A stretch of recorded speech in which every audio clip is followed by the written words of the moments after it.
Hello, everyone. I'm Whitney Will from Starhearth Astrology, and I am here on this Monday, April 26th, to talk about today's Scorpio full moon. This video will be relevant for today, but also for the 2 weeks that follow, as the full moon is kind of one of the pivot points in the month, and the energy surrounding the full moon will work themselves out over the next 2 weeks as we wane down to May 11th, Taurus new moon.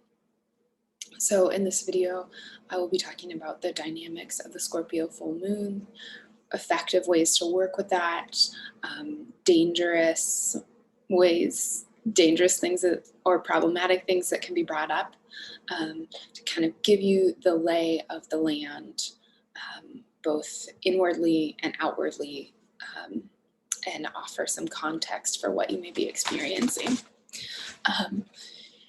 In the past few days, today, and for the next fortnight.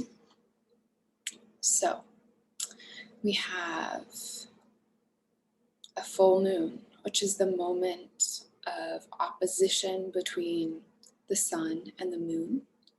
So not only is it a moment of kind of peak polarity between the solar part of our natures and the lunar part of our natures, but that's also going to fall within a pair of signs, a pair of opposite signs. So it's going to be putting kind of maximum tension on the Taurus and Scorpio axis. So one way to work with this and to see how it's falling in your chart and how it might affect you personally is to kind of identify the pair of houses where Scorpio and Taurus are. And so that is going to be our clue as to kind of where this is happening and what it might, what areas of life we might be seeing the effects in. So the sun is the constancy. It is the drive to self-actualize. It is the sense of power and purpose. It likes to be constant and steady.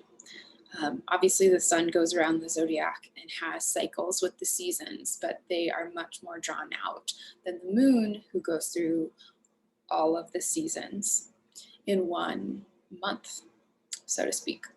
So we have the moon is the cyclical part of our nature that is tuned in with our biological rhythms, with the rhythms of the natural world, with the grace and the order in the world that that energy ebbs and flows.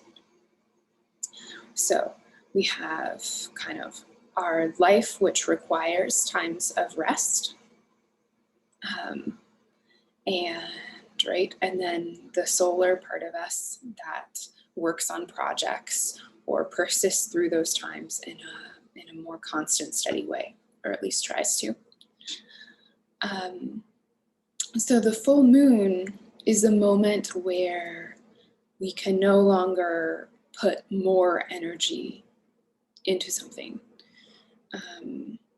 We need it. We kind of reach the end of what we can give, and it needs to sustain itself. And we can participate in the sustaining of it, but we have reached the end of a kind of creative part of the creative process.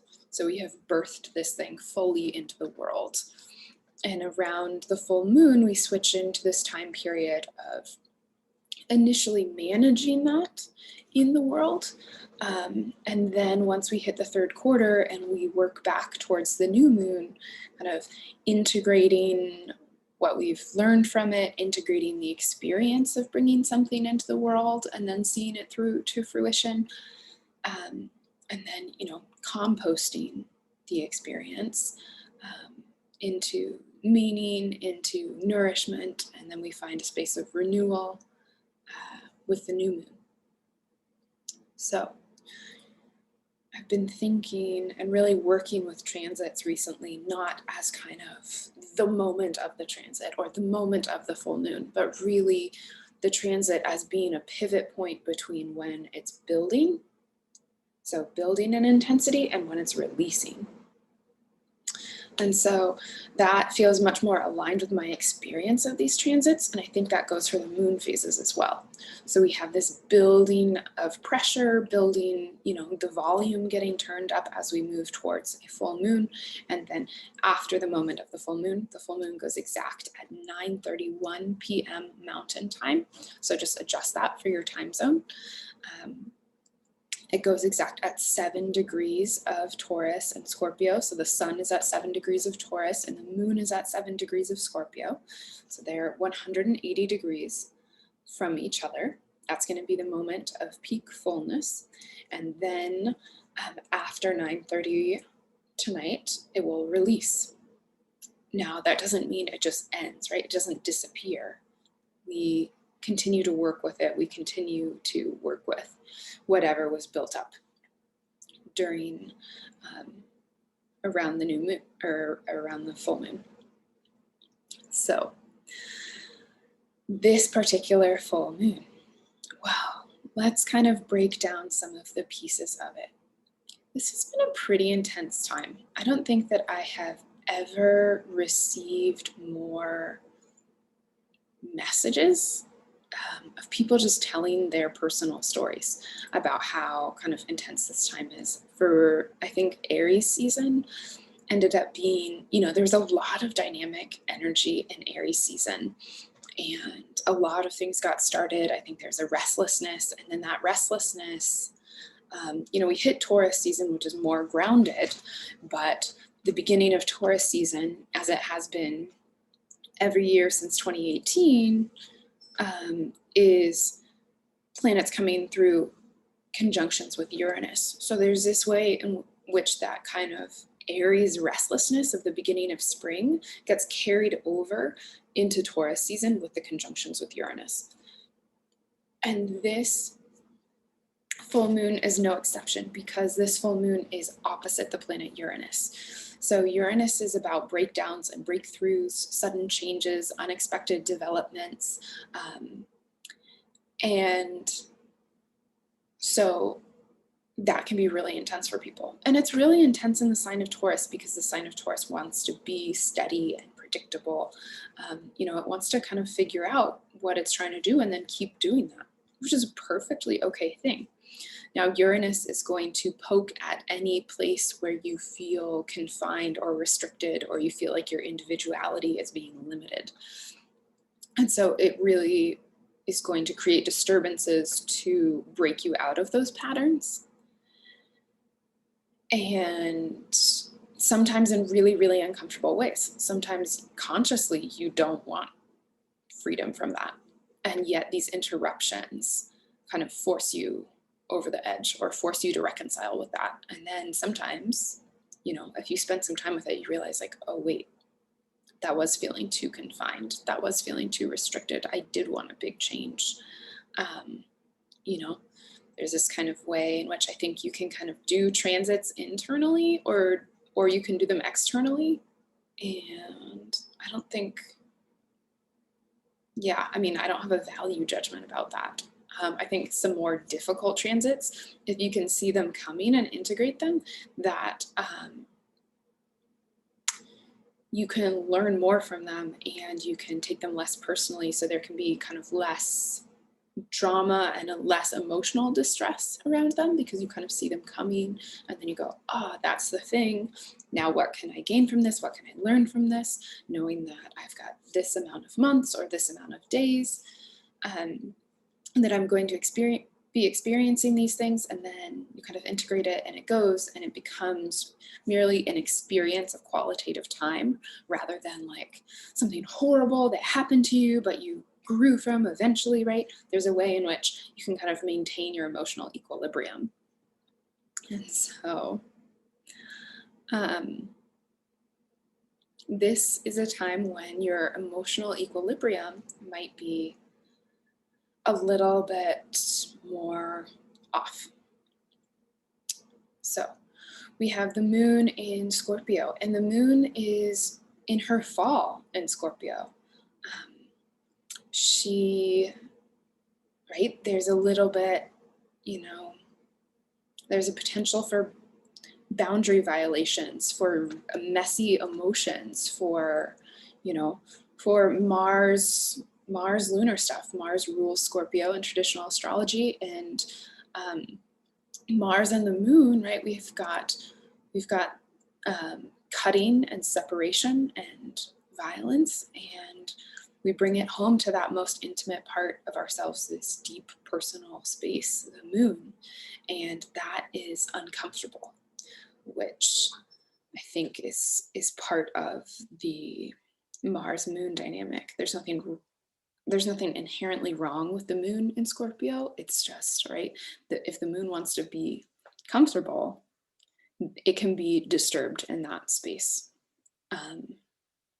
But people with the moon in Scorpio are incredibly incisive, and I love the way they can ask questions that get straight to the heart of things. Sometimes it makes me uncomfortable,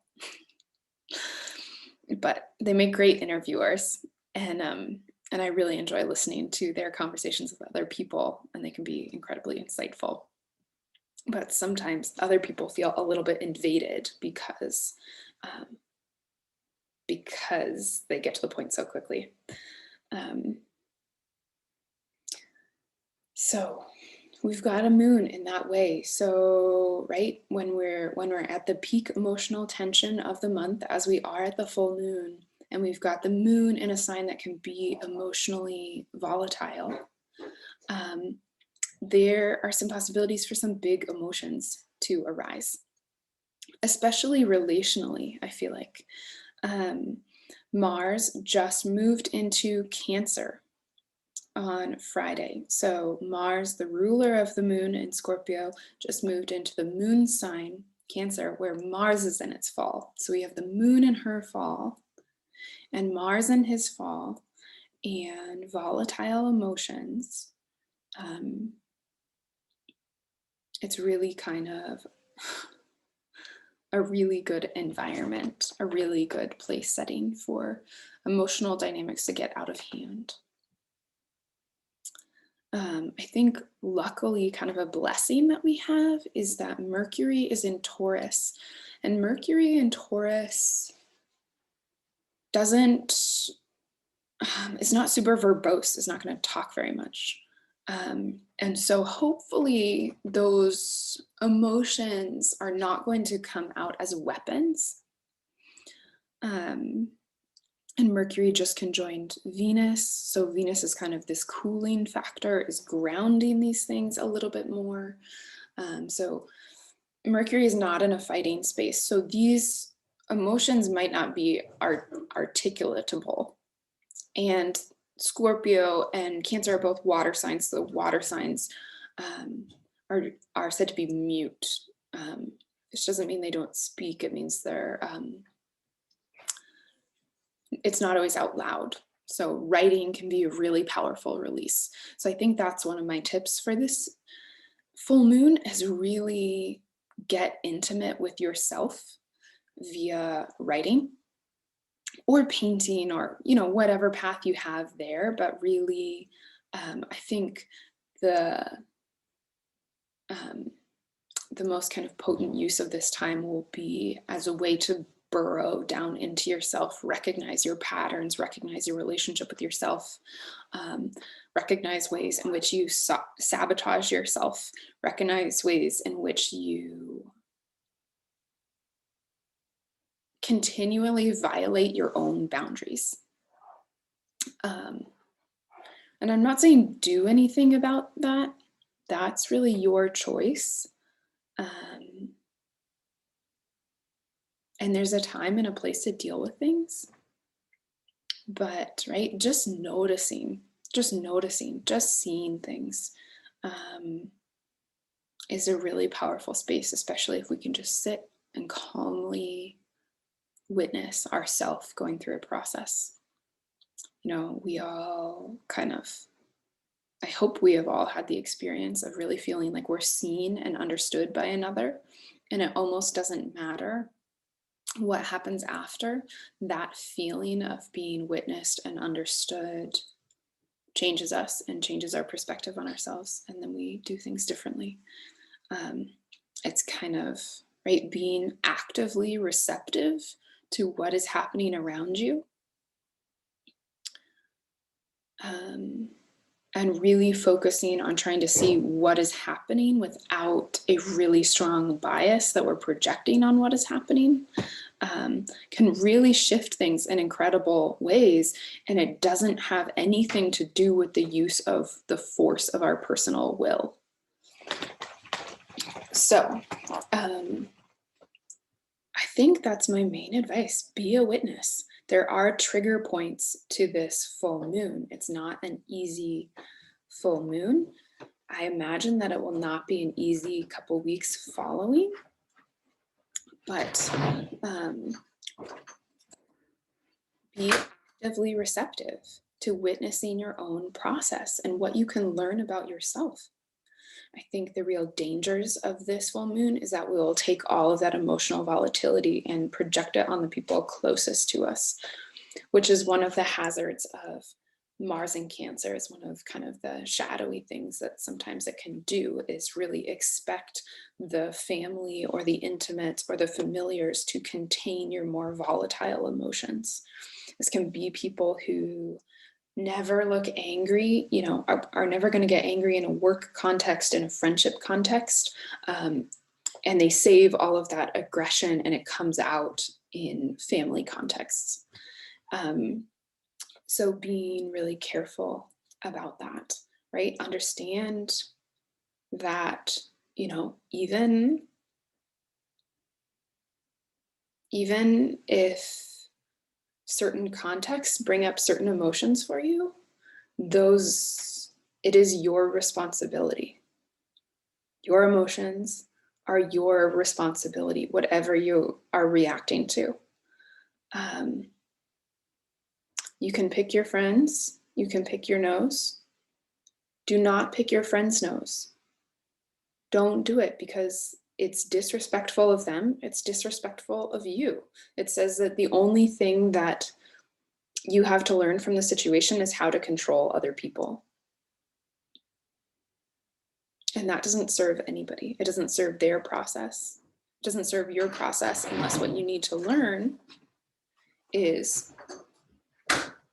the dangers of trying to control other people. So that's what I have for you. I hope that this full moon offers a door into a deep intimacy with yourself, that you enter it with compassion and patience, and witness the struggles of your own heart, and that you are moved to a deeper space and a deeper understanding and a deeper respect for your sacred journey. And I hope that you have a deep following 2 weeks that are not too messy. In response to that, take comfort in the safety and groundedness of Taurus. We're not going on big journeys. We are plowing the earth. We are engaging in the agricultural practices, so to speak, that are going to sustain us for the rest of the year. So sow those powerful seeds of intimacy with yourself that will carry you through the rest of the time. I will be back around May 11th for the Taurus new moon, to talk about kind of a whole new lunar month. Gemini season is coming up. It's going to be pretty crazy. We've got the second Saturn-Uranus square, we have eclipse season, and we have a Mercury retrograde kind of all right on top of each other. So that's going to be wild. So stay tuned to these videos. I have readings open in May. You can go to my website if you want me to kind of digest all of this information in a personal way into how it's showing up in your chart. And so I'm booking through May and through June. And I think that the most potent time to have a reading pretty much across the board is during eclipse season. So I have my eclipse season readings open. I would love to work with you if you feel called to do so. Thanks, and have a good 2 weeks.